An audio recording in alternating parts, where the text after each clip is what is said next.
Capital punishment, the harshest punishment for a dangerous criminal. In many modern countries it has long been abolished, but not in China. What offenses can lead to such severe punishment? Traditionally, in this country, execution is carried out for crimes against individuals: murder, rape, terrorism. A high-profile case happened just a few years ago. A kindergarten teacher, seeking revenge on a colleague due to personal disagreements, poisoned the food intended for the children. On March 27, 2019, in the Menmen kindergarten in the city of Zhaozhou in Henan province, everything was as usual. According to the daily routine, the children were served porridge for breakfast. However, shortly after eating, the kids in one of the groups began to feel unwell. The situation developed rapidly. The children cried, complained of stomach pains, and started vomiting. Among the affected were 25 children. The symptoms indicated a mass acute food poisoning.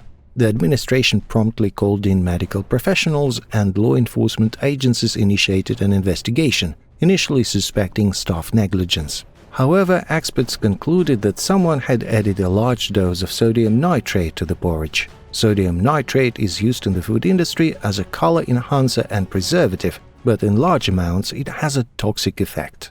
The possibility of accidental contamination of the food was immediately ruled out. A few days later, law enforcement officers arrested the kindergarten teacher Wang Yun. She was charged with intentionally poisoning the children.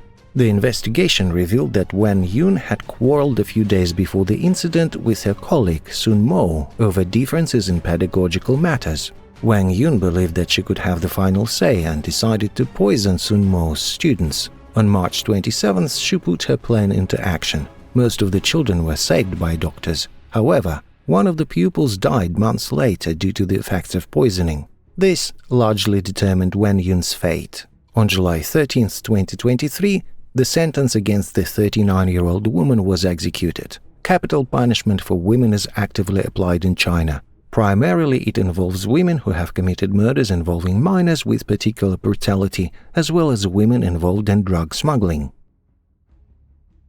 The story of the Chinese taxi driver Zhong Yuan is also well known. On August 24, 2018, the driver for the country's largest online ride-hailing service Didi Chuxing raped and killed a 19-year-old female passenger near the city of Yuqing.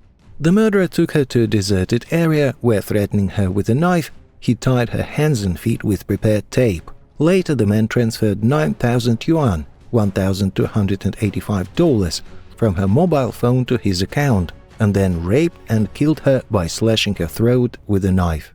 Before her death, the victim managed to message her friend that the driver was taking her somewhere in a mountainous desert area. She later sent a plea for help, but of course it was not effective. The girl didn't communicate again.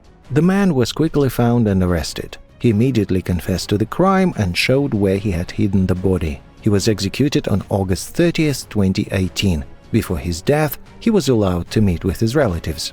After such a high-profile incident, authorities conducted checks on all similar Chinese ride-hailing services and tightened requirements for drivers registering in the system. Didi Chuxing, in turn, ceased its services.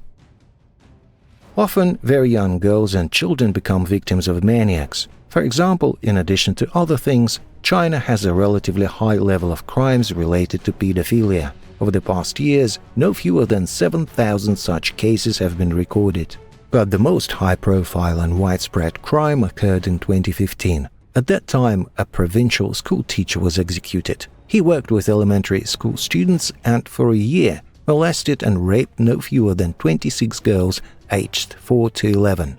Elderly Li Jinshun deliberately targeted shy girls from poor families whose parents had gone to work in big cities. He sexually assaulted the children right in the classrooms or bedrooms.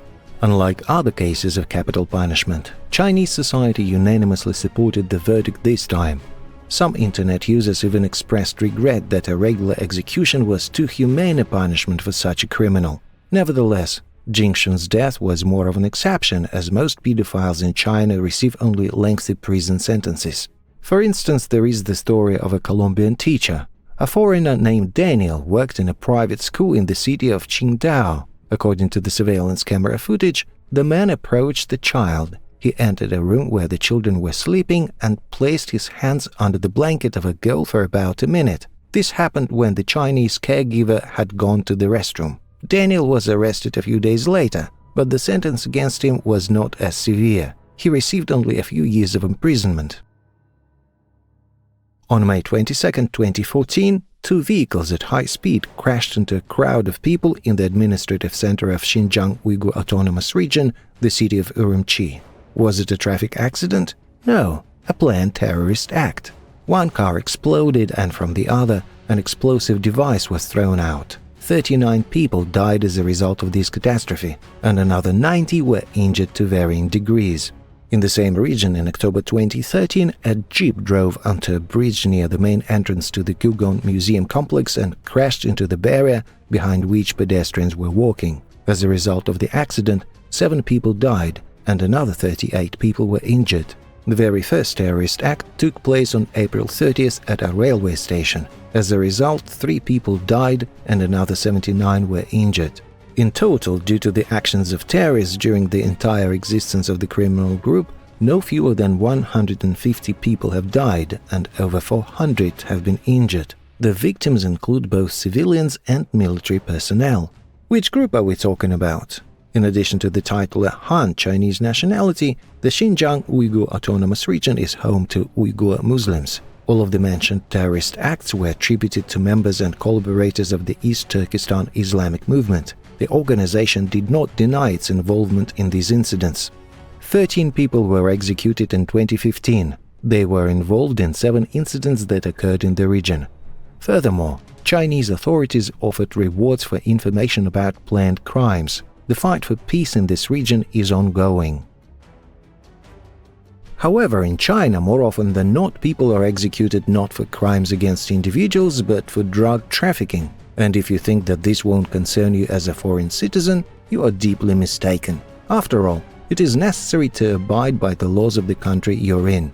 In the People's Republic of China, the death penalty or life imprisonment, which can be commuted to a prison term of over 15 years, is provided for smuggling, selling, transporting or producing over 1 kilogram of opium as well as over 50 grams of methamphetamine or heroin. For example, in 2019, a Beijing court sentenced a South Korean citizen to death by injection. The man had been arrested in 2014 on suspicion of selling 5 kilograms of methamphetamine. However, the case dragged on for too long because South Korean authorities insisted on a more lenient sentence for their citizen, asking to review the verdict or delay its execution for humanitarian reasons. But it didn't save the offender. The sentence was still carried out.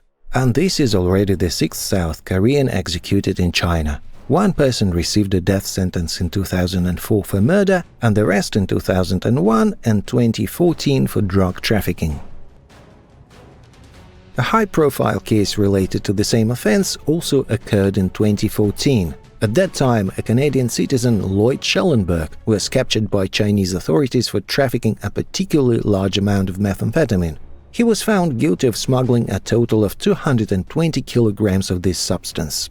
During the trial, the man was provided with a lawyer and a translator. Initially, the most lenient punishment provided by Chinese law, 15 years of imprisonment, was imposed. However, the verdict didn't satisfy the Canadian. Schellenberg, insisting on his innocence, appealed. And then the Dalian court not only didn't grant the appeal, but on the contrary, increased the sentence to death. The process lasted over 5 years, during which new details of the case emerged. The verdict prompted condemnation of the Chinese authorities by Canada, the United States and the Netherlands. We urge China to spare Lloyd Schellenberg. We strongly oppose this cruel and atypical punishment in legal practice, said Canada's ambassador to China, Dominic Barton.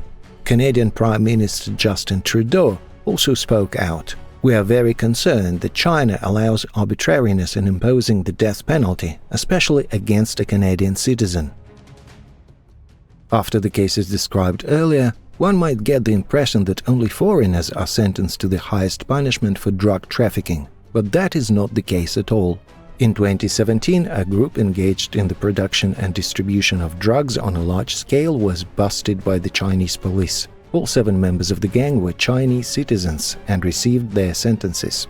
The leader of the gang, Chen Xiehun, and another drug dealer were sentenced to death, while 2 other gang members received a suspended death sentence for 2 years.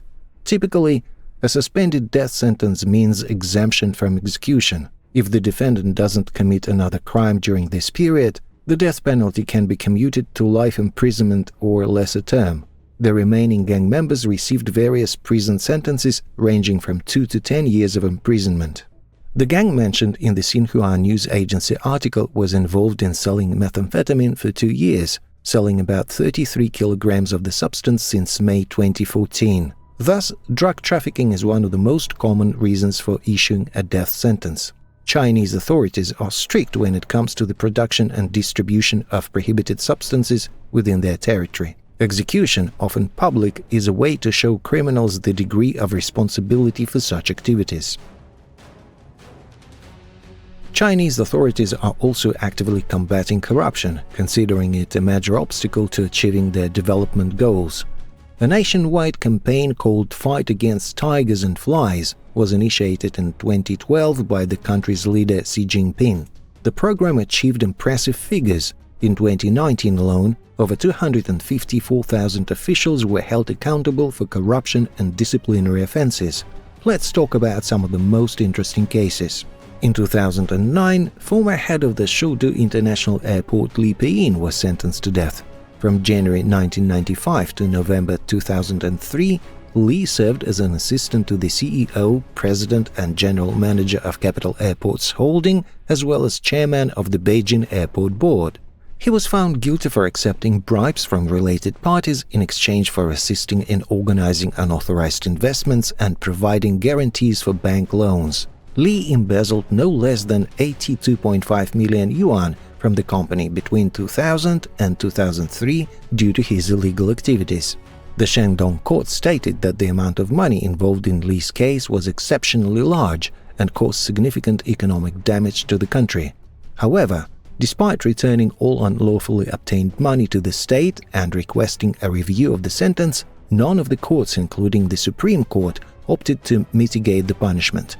Li was executed in August 2009. The case of Chinese billionaire Lû Hàn from the Forbes list is also widely known. Lû Hàn was ranked 148th among the richest Chinese individuals. At that time, his fortune was estimated at $855 million. He headed the private mining company Hanlong, based in Sichuan province, and in 2011 he launched a deal worth over $1 billion to acquire the Australian company Sundance. However, the deal fell through in 2013. At the same time, reports emerged in the Chinese media that Lû Hàn had been detained.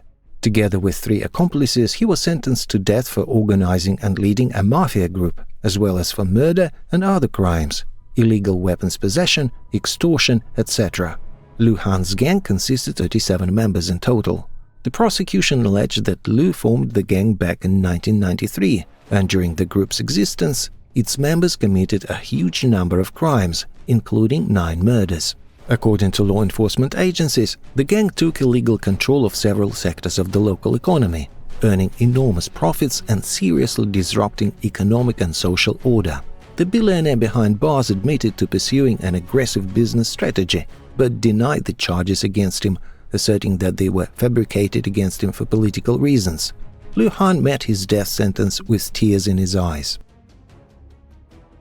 Another interesting case related to fraud is worth mentioning. It's an old case from 2011, but it certainly deserves your attention. Enterprising businessman Ván Zhèndūn, amidst the increasing incomes of Chinese citizens, decided to set up a financial pyramid scheme. He sold his depositors kits for breeding ants. But don't jump to conclusions. In traditional Chinese medicine, ants are widely used. For instance, ants can be added to tea and beverages as a natural remedy for illnesses. However, it's not the unusual product that made the company Yankou Donghua Trading, organized by Ván Zhèndūn, fraudulent.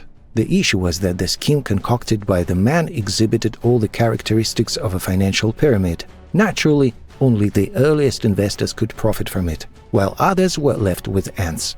Between 2002 and 2005, the company managed to attract no fewer than 10,000 gullible Chinese. Per the agreement with the producers, some invested in the production, while others began breeding ants in their own yards. Yet dividend payments soon ran out, and the ants continued to multiply at an extraordinary pace.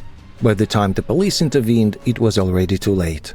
Out of the $300 million earned by Ván Zhèndūn, there was virtually nothing left. The founder of the fraudulent scheme and his accomplices had spent it all on luxury items. Over 10,000 investors lost their savings, leading to mass protests. The businessman was arrested in June 2005. Considering the societal danger of the crime, the court sentenced Ván Zhèndūn to death and his 15 accomplices to prison terms ranging from 5 to 10 years. According to the verdict, Ván Zhèndūn's assets were confiscated to pay off the debts to the depositors. Conclusion. The presented list of offenses shows that in China, usually only the most high-profile and heinous crimes result in death penalty.